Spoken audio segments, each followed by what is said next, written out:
अस्सलाम वालेकुम, बिस्मिल्लाहिर्रहमानिर्रहीम। आज हम अकाउंट इक्वेशन प्रॉब्लम नंबर 2 करेंगे। लास्ट लेक्चर में हमने अकाउंट इक्वेशन प्रॉब्लम नंबर 1 किया था। यही प्रूफ किया था कि asset is equals to liability और कैपिटल है या नहीं। प्रूफ करेंगे अकाउंट इक्वेशन को कि लायबिलिटी और कैपिटल को जब भी हम प्लस करेंगे इक्वल्स टू एसेट होने चाहिए। तो प्रॉब्लम नंबर 2 की फर्स्ट ट्रांजेक्शन है, started business with 16,000 in the bank.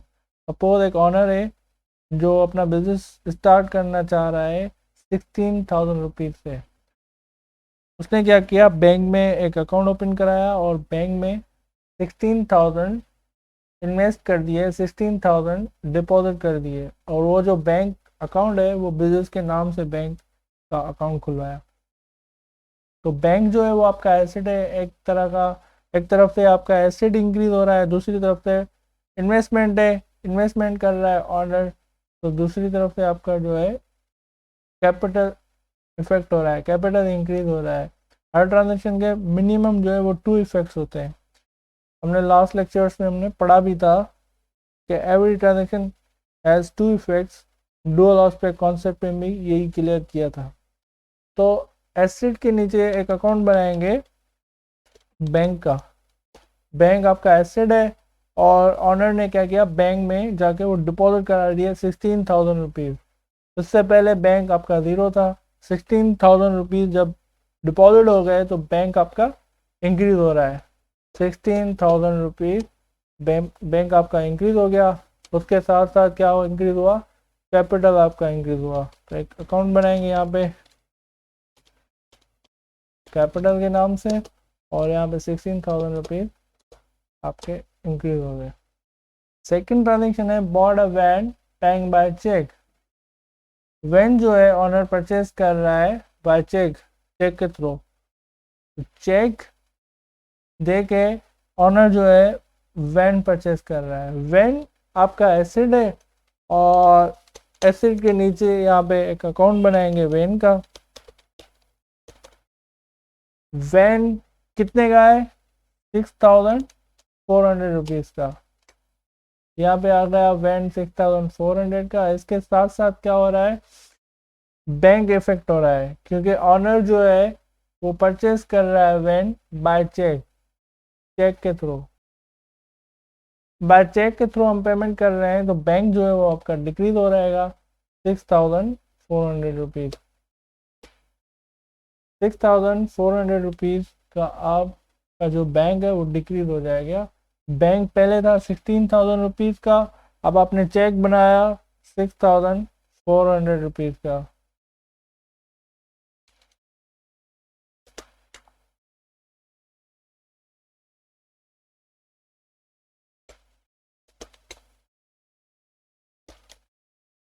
Bank था 16,000 रुपीज़, ऑनर ने चेक बनाया 6,400 का। बकाया जो बैंक में बैलेंस है अभी आफ्टर ट्रांजेक्शन नंबर 2, जो बैलेंस है बैंक में वो है 9,600 रुपीज़। और वैन जो है वो आपके पास आ गया 6,400 का वैन आ गया। उसके साथ साथ कैपिटल वही सेम रहेगा 16,000 रुपीज़। आफ्टर ईच ट्रांजेक्शन, हर ट्रांजेक्शन के बाद हम जो है टोटल करेंगे कि लायबिलिटी और कैपिटल इक्वल्स टू एसेट हो रही है या नहीं। तो बैंक जो है वो 9,600 आपका बैंक है। उसके बाद वैन जो है वो 6,400 आपका वैन है। दोनों प्लस करेंगे, दोनों हमारा एसेट है, एसेट को प्लस करेंगे इक्वल्स टू लायबिलिटी और कैपिटल। लायबिलिटी आपकी 0 है और कैपिटल आपका 16,000 रुपीज़ है। तो ये प्रूव हो रही है asset is equals to liability plus capital. हर ट्रांजेक्शन के बाद हम जो है वो टोटल करेंगे कि अकाउंट इक्वेशन जो है प्रूव हो रही है नहीं। नंबर 3 ट्रांजेक्शन है board office picture 900 on credit from all limited. All limited एक कंपनी है, उससे हम परचेज कर रहे हैं ऑफिस फिक्सचर ऑन क्रेडिट पे, उधार पे परचेज कर रहे हैं। जब परचेज कर रहे हैं फिक्सचर, फिक्सचर आपका जो है वो एसेट है, और एसेट के नीचे यहाँ पे एक अकाउंट बनाएंगे फिक्सचर का। फिक्सचर का एक अकाउंट बनाएंगे और फिक्सचर इंक्रीज हो रहे हैं, आप परचेज कर रहे हो ऑन क्रेडिट पे, तो बिजनेस में इन हो रहे हैं 900 रुपीज़ के, तो 900 जो है फिक्सचर यहाँ पे लिखेंगे, और उसके साथ साथ ऑन क्रेडिट पे परचेज कर रहे हैं, तो क्या हो रहा है, आपकी लायबिलिटी इंक्रीज हो रही है, आपका कर्जा जो है वो इंक्रीज हो रहा है, क्योंकि ऑन क्रेडिट पे आप परचेज कर रहे हैं। तो एक यहाँ पे अकाउंट बनाएंगे, अकाउंट पेबल, लायबिलिटी कितनी इंक्रीज हो रही है, 900 रुपीज़ की लायबिलिटी इंक्रीज हो रही है। क्यों इंक्रीज हुई है, लायबिलिटी क्यों इंक्रीज हुई है, फिक्सचर जो है वो आपने ऑन क्रेडिट पे परचेज किए हुए हैं। आफ्टर हर ट्रांजेक्शन के बाद क्या करेंगे, हम प्रूफ करेंगे अकाउंटिंग इक्वेशन, लायबिलिटी और कैपिटल इक्वल्स टू एसेट है या नहीं। 9600 बैंक आपका नीचे आ गया, बैंक में कोई इफेक्ट नहीं था। वैन जो है वही 6400 की आपकी वैन आ गई, और 900 रुपीज़ के आपके जो है फिक्सचर आ गए। ये हो गए टोटल आपके एसेट 16,900 रुपीज़। टोटल जो आपके एसेट है 900 फिक्सचर है, वैन जो है वो 6400 है, और बैंक जो है 9600 है। इन सब एसेट्स को जब प्लस करेंगे तो 16,900 रुपीज़ हो रहे हैं।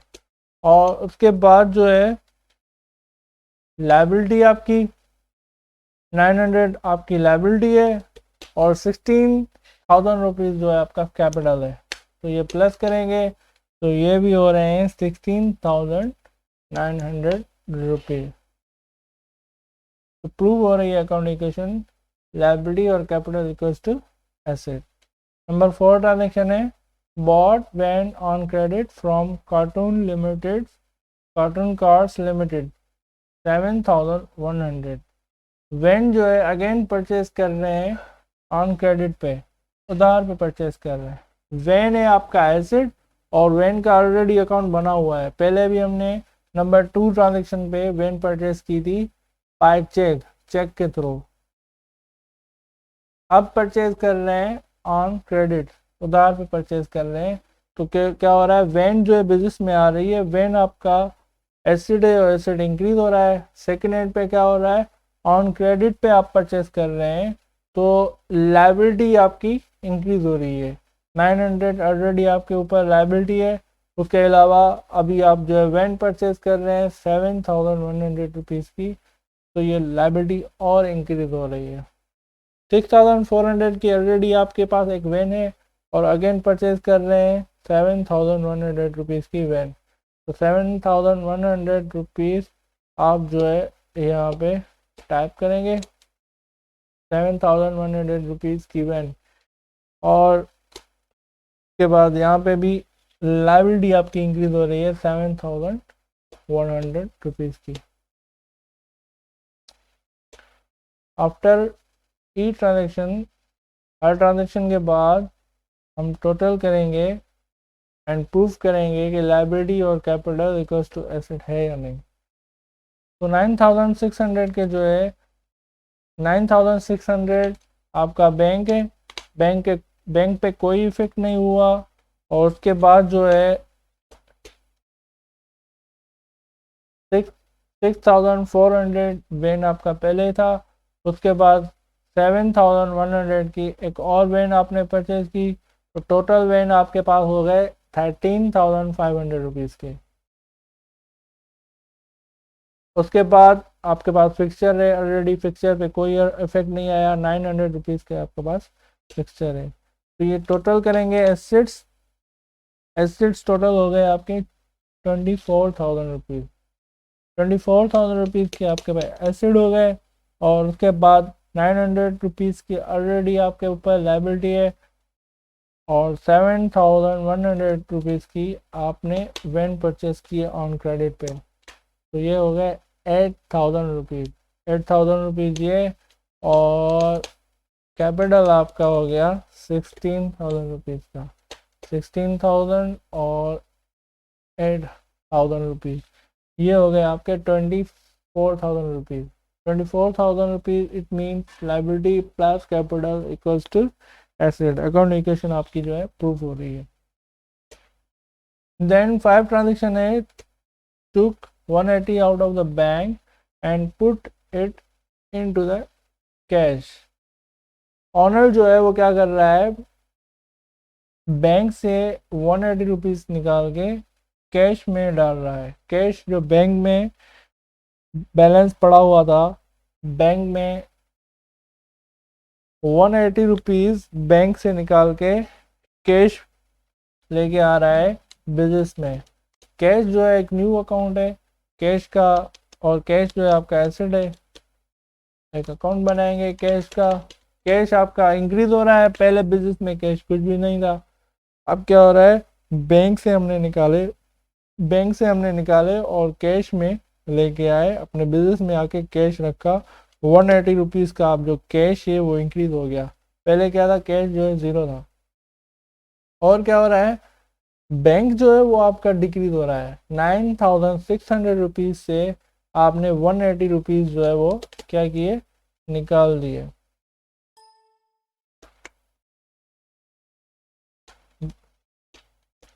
₹180 आपने निकाल दिए. बकाया जो आपके पास बैंक बचा वो बचा 9,420 रुपीज़ आपके पास बैंक बचा हुआ है. और उसके बाद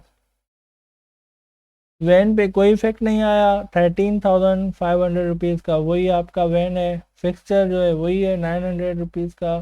कैश पे अभी 5 ट्रांजेक्शन पे इफेक्ट आया है 180 रुपीज़ का. तो ये टोटल जो आपके पास एसिड हो गए वो हो गए 24,000 रुपीज़ सेम एसिड.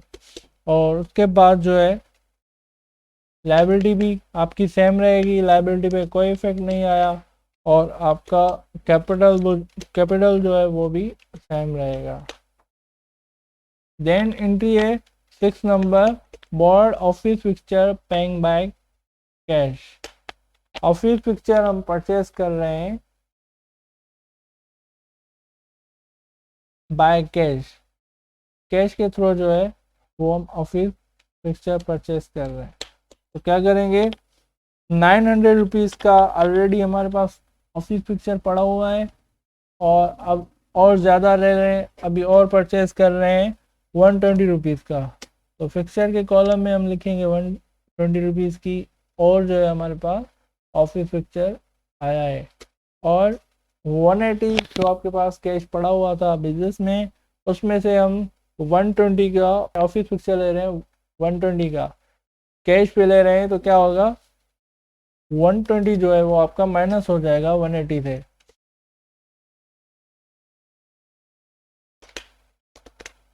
$9,420 बैंक जो है वो आपका सेम रहेगा. और 13,500 वैन भी आपका सेम रहेगा, क्योंकि वैन पे कोई इफेक्ट नहीं आया. फिक्सचर जो है वो इफेक्ट हुआ है.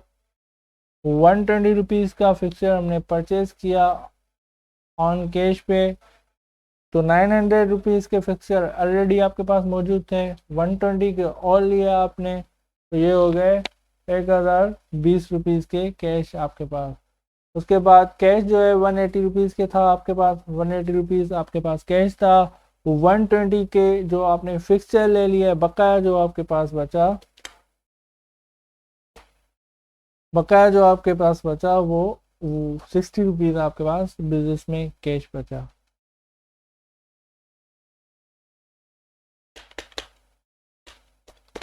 ₹8,000 वही आपकी लाइबिलिटी, क्योंकि लाइबिलिटी पे कोई भी इफेक्ट नहीं आया हुआ, और कैपिटल पे भी कोई इफेक्ट नहीं आया.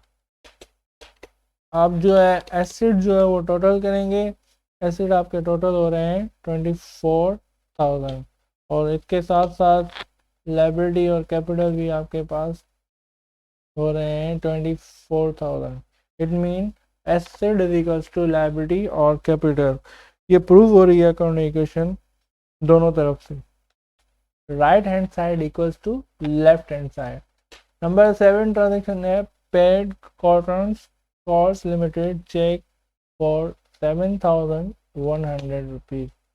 नंबर 4 ट्रांजेक्शन में हमने परचेज किया था वैन ऑन क्रेडिट पे, उधार पे परचेज किया था, कितने का? 7,100 रुपीज़ का। नंबर 7 ट्रांजेक्शन में क्या कर रहे हैं? चेक के थ्रू पेमेंट कर रहे हैं, किसको? कॉटन कॉर्स लिमिटेड को, एक कंपनी को जिससे हमने वैन परचेज की थी 7,100 रुपीज़ की। जब चेक दे रहे हैं तो क्या होगा? आपका बैंक जो है वो डिक्रीज हो जाएगा, 7,100 रुपीज़ का बैंक आपका डिक्रीज हो जाएगा।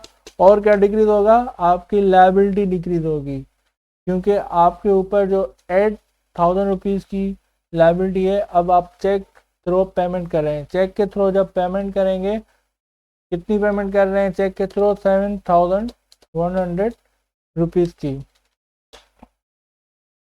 तो जब आपके पास बैंक था, बैंक आपके पास 9,420 रुपीज़ है, अब आपके पास बचेगा 2,320 रुपीज़ की, क्योंकि 7,100 रुपीज़ के आपने 7,100 का आपने चेक दे दिया। बकाया बैलेंस जो आपके पास बैंक में बचा वो बचा 2,320। उसके साथ साथ वैन जो अकाउंट है उस पर कोई इफेक्ट नहीं आया, 13,500 आपके पास वैन है। फिक्सचर जो है वो 1,020 रुपीज़ की आपके पास फिक्सचर है, और कैश जो है वो 60,000 रुपीज़ आपके पास कैश है। उसके बाद 8,000 रुपीज़ आपके ऊपर लाइबिलिटी थी, जबकि आपने 7,100 रुपीज़ आपने पेड कर दिए।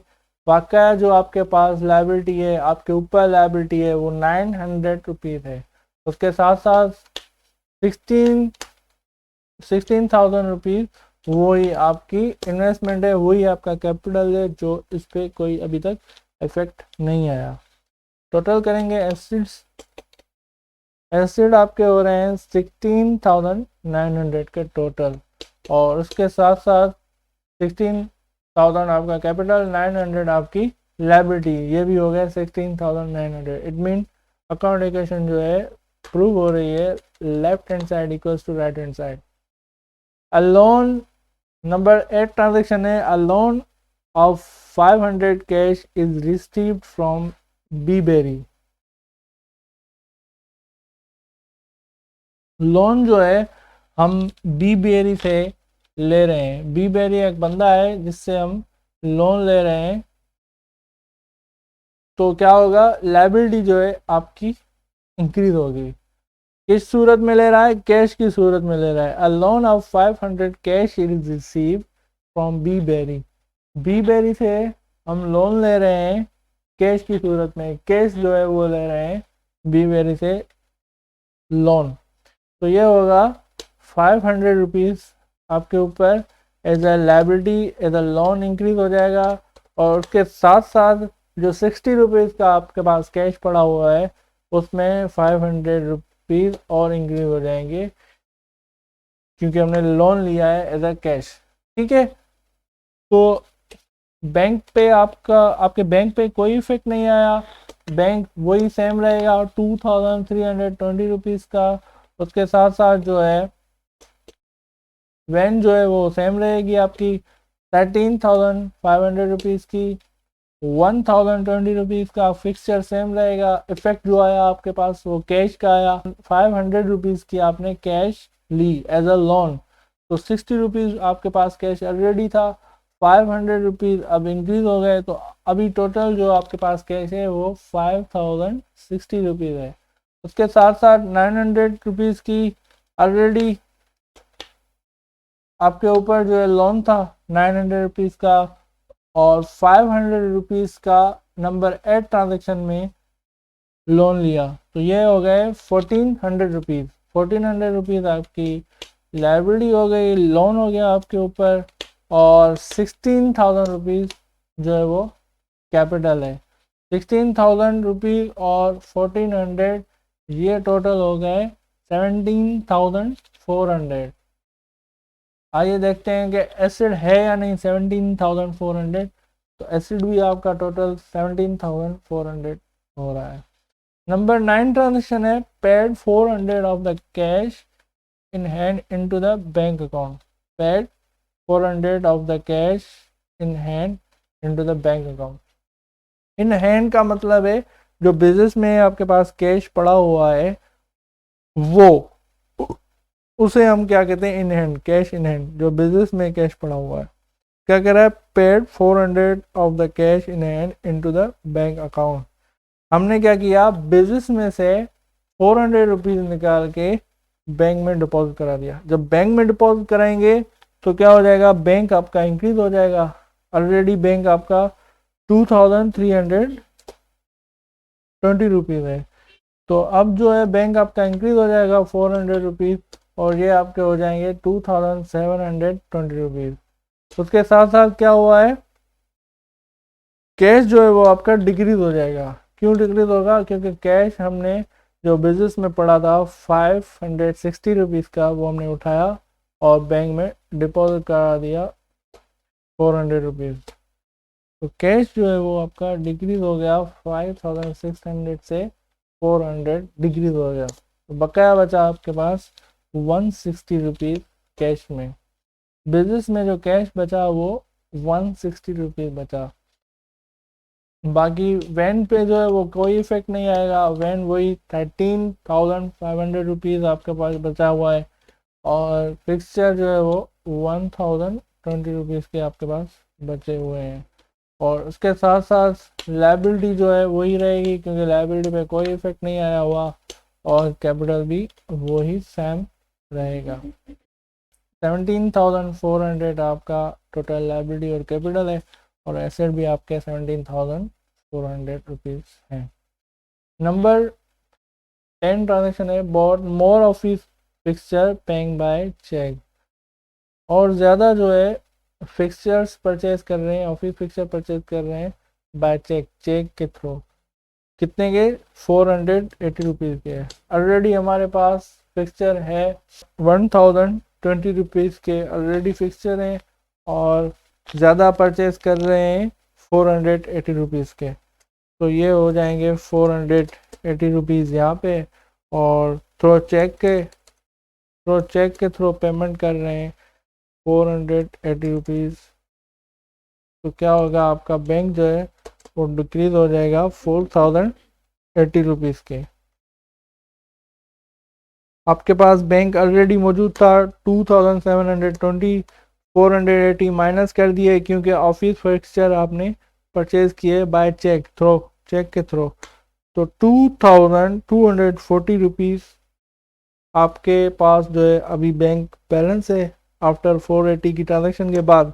और उसके साथ साथ जो है वैन पे कोई इफेक्ट नहीं आएगा, वैन आपका सेम रहेगा 13,500 रुपीज़ का।